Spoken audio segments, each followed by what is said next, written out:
Me. Chapter 5. James Monroe.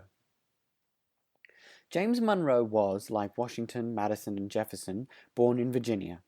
Our first president was just 26 years old when, in Westmoreland County, on April 28, 1758, was born the boy who was to be the fifth president.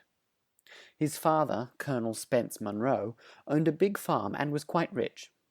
Little James was sent to good schools and did not have to work to earn the means to stay in school. He learned at first to hunt, to skate, and to swim, and was good friends with all the boys. But through all the fun and schoolwork came up the talk of war, of the long strife with England, and the fierce red men. It was hard for a brave boy to hear such talk and keep on at his books, and though Monroe did go to William and Mary College, he did not stay long, for we hear of him in 1775 at the camp near Boston. In 1776 we see him at the head of a band of men, and from that time on he was in the thick of the fight. He fought at White Plains and Harlem Heights, and was so brave that the great Washington gave him high praise for his work, and made him, when but 18 years old, a captain in the army. At the great fight at Trenton he got a bad wound and had to rest for some time. In the big fights of the war this brave young man was one of the first in the field. His hopes were ever high, and he put heart into the weak and worn men who looked to him for help in the sad years of the war. In 1780 he began the study of law with his old friend Thomas Jefferson, and soon led the bright men of the day. So good a friend of his was Jefferson that the home to which Monroe took his bride in 1785 was planned for him by Jefferson, who, so it is said, also gave him the nails to build it with.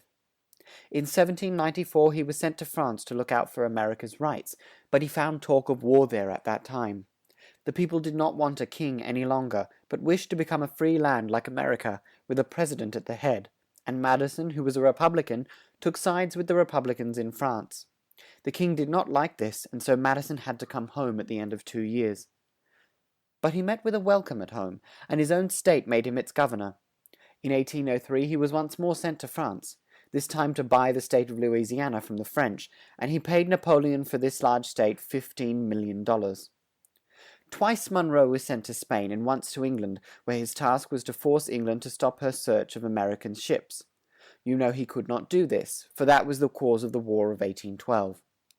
Tired and sad at heart, he came back home, and was glad to rest for a while in his own home, but he was of too much use to his country to be idle long.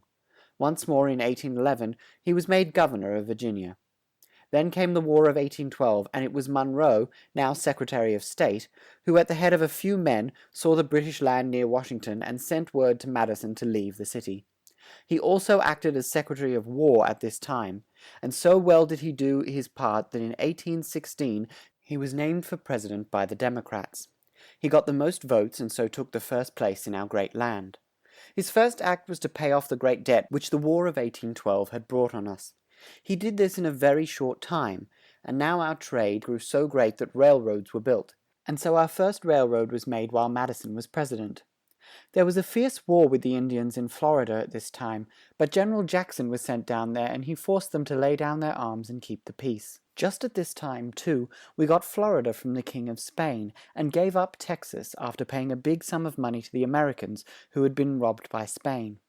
Missouri came into the Union while Monroe was president, and there was a fierce storm of words. The North said she should not hold slaves after she was a state. The South said that she should. At last Congress gave way to the Southern states, but made a law that there should be a line drawn through the land, north of which no state should hold slaves.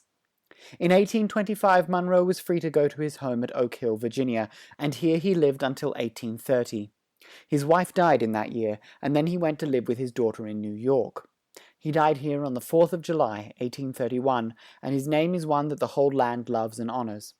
He was buried in New York, but on the 100th anniversary of his birth, his body was taken to Richmond, Virginia, and a handsome stone raised over his grave. End of section 5.